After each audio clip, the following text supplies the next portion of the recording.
Hello my dear student, जैसा हम लोग एरर्स पढ़ रहे हैं तो यहाँ पर मैंने आज सीपीयू की एरर्स लिखी हैं और इन एरर्स को कैसे सॉल्व करना है वो मैं आपको बताऊंगी।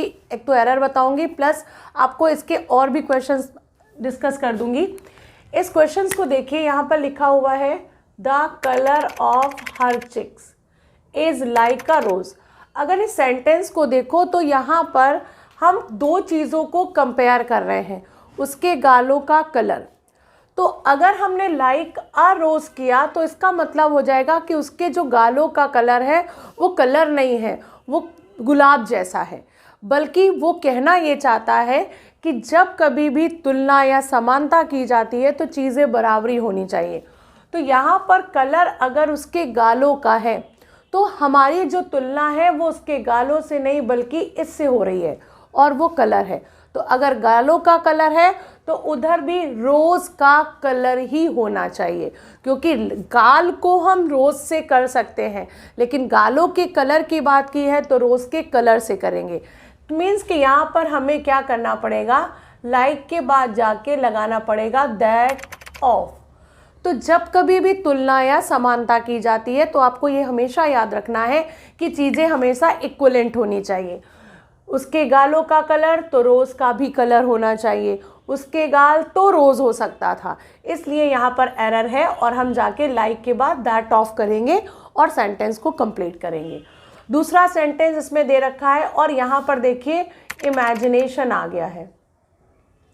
तो इमेजिनेशन जो भी वाक्य होते हैं उनको अगर बेसिकली देखो तो किसी टेंस में कन्वर्ट नहीं कर सकते। काश मैं ऐसा होता, काश मैंने ऐसा किया होता, हे भगवान ऐसा हो सकता।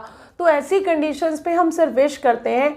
तो वहाँ पर मैंने आपको पिछले वीडियोस में भी बताया है, आप जाके चेक करिएगा जहाँ पर मैंने टेंसेस भी पढ़ाए हुए हैं कि वहाँ पर जब कभी भी विश करते हैं हम तो इन चीज़ों का सहारा लेते हैं। एक होता है वर्ब, दूसरा होता है हैड और तीसरा होता है वर्ब की सेकेंड फॉर्म।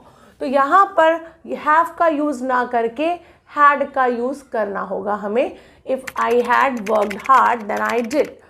तो इस तरीके से जब भी कभी इमेजिनेशन हो जाए तो आप वर यूज़ करोगे। और एक बात और याद रखिएगा कि वर को यूज़ करते समय सिंगुलर और प्लूरल नहीं देखा जाता। तीसरा हमारा क्या है, the day before yesterday he left for Europe by air. यहाँ पर दा का यूज़ नहीं किया जा सकता।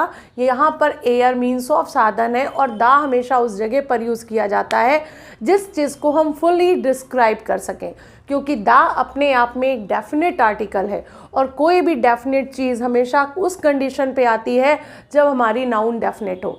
अगर हमारी नाउन डेफिनेट नहीं है तो हम कभी भी डेफिनेट आर्टिकल यानी दा का यूज़ नहीं कर सकते। और मैंने इसको डिटेल में अपने आर्टिकल्स में पढ़ाया है। आप एक बार आर्टिकल को ज़रूर देखिए कि मैंने किस तरीके से आर्टिकल को डिफ़ाइन किया है। इस तरीके से आप एरर में ध्यान रखिए, तुलना या समानता हमेशा बराबरी के चीज़ों से विश कर दिया जाए यानी इमेजिनेशन कर दी जाए तो वर या हैड यूज़ करिए। इसके अलावा द का यूज़ तभी करिए जब कोई चीज़ पूरी तरीके से डिफ़ाइन हो। और इस तरीके से आप अपनी एरर को कंटिन्यू करिए।